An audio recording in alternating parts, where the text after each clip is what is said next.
Hey guys, Dark Emperor here, or you guys might know me as Zombie Wookie on Ninja Defender.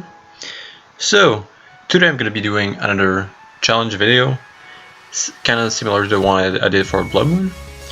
So the goal of this challenge is to be able to beat Prime maps using minimal gear, ascension, everything. So first of all, I'm going to be using C7 gear on that one, and the gear isn't even 10 out of 10, it's all 6 out of 10. All the mods are 1 out of 10, so the minimum possible for level 4 mod. There's no AP used. My account has some AP, but I disabled it and all the points are unspent at the moment. And low ascension. So pretty much all my builders only have 140, which correspond to the max talent cap if you don't have any AP. So it's pretty low ascension. What's used for this build? So pretty much you need 3 hyper shards. So mass destruction, vicious, and destructive that are really easy to get. Shattering torpedo for the reflect to provide CC. You can just buy it for 1k medals. You need 2 gilded raids for the flame and the reflect. And you also need gilded deadly strike shard. So later in the video I'm going to be showing, so pretty much the first part is going to be the fail of this map using a normal range shard, and then the second part is going to be using a gilded range shard, and you guys are going to be able to see the difference. Pretty much just the difference in range for the flame is going to be really strong against the flyers. You really need that added range. Or you could also just have better mods than 1 out of 10, or you know, AP or stuff like that. But anyway, you also need a DPS character.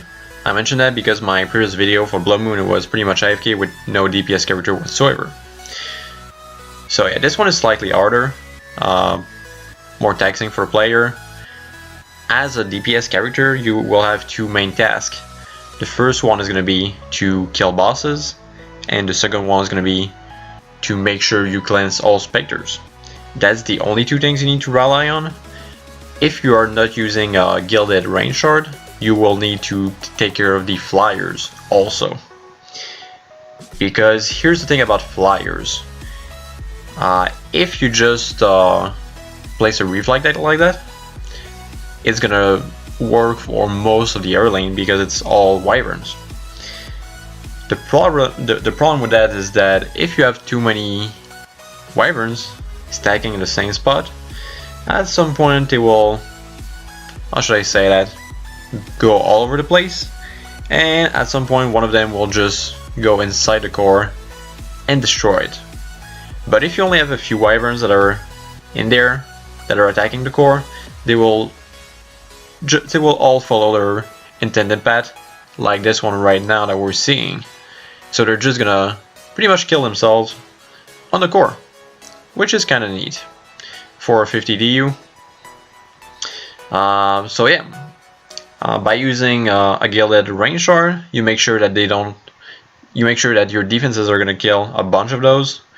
So at the end, there's still gonna be a few wyverns passing through sometimes, but there's not going to be enough wyverns to mess up the padding, to mess up the AI, to make it so they go inside the core and go pretty much melee range instead of staying range enemies. Because right here we're relying on the fact that reflect is really strong against projectiles and makes it immune to defend the core. So really this build is really all about using flame auras to kill both the ground lane and air lanes, especially the EMP kobolds. You want to make sure that in the middle of those 4 flame, you want to have a boost aura and poison proton.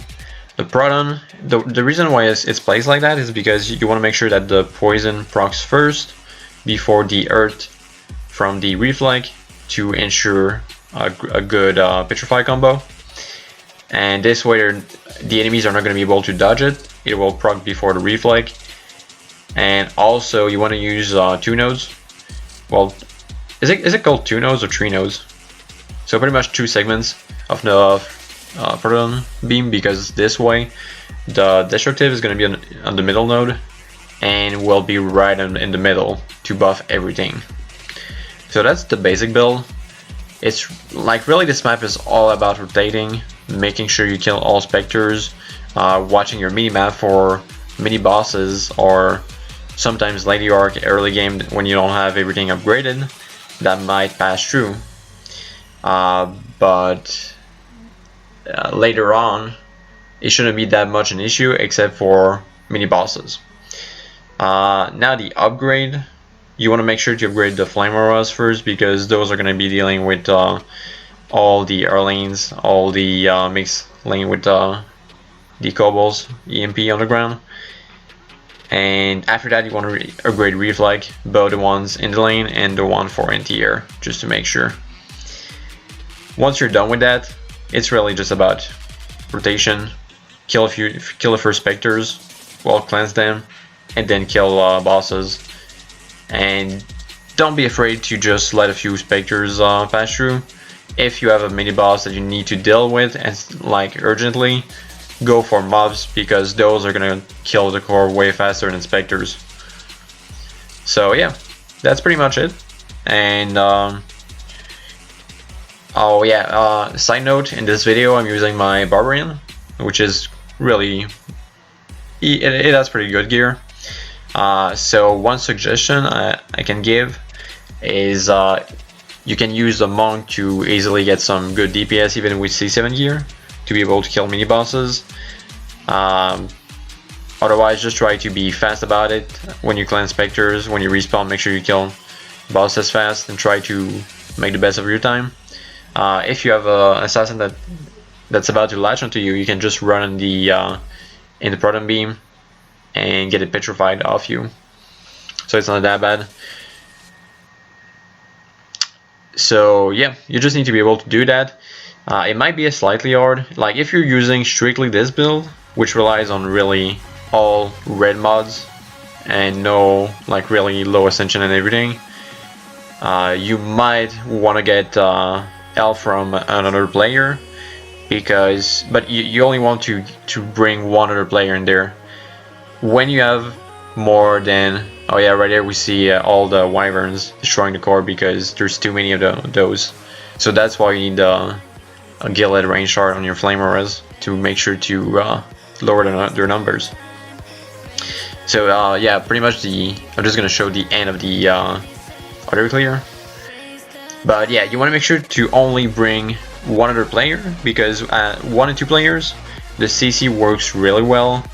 But when you start going higher than that, 3 players, enemies start to get decent CC reduction. I say CC, not immunity, but it's definitely a reduction. And when you play with 4 players, then they're pretty much breezing through. Some bosses at least are just breezing through, and they don't really care about CC. So that's gonna make it more difficult.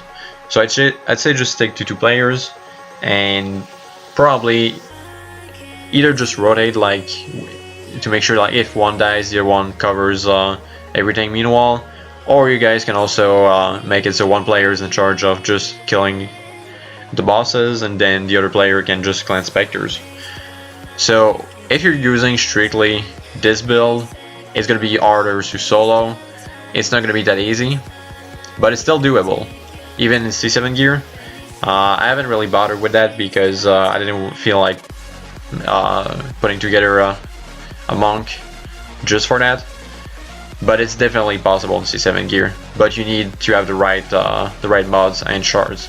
Even 1 of 10 is gonna work, but you need to make sure to use especially the shard that after using a range attack, you deal more damage. Pretty much the basic for Nuke Monk. If you have that, it's gonna be pretty easy to get enough damage to kill mini bosses. So yeah, that's pretty much it. I think I'm gonna fast forward the video past this point. So yeah, thank you guys for watching, and I will see you guys later.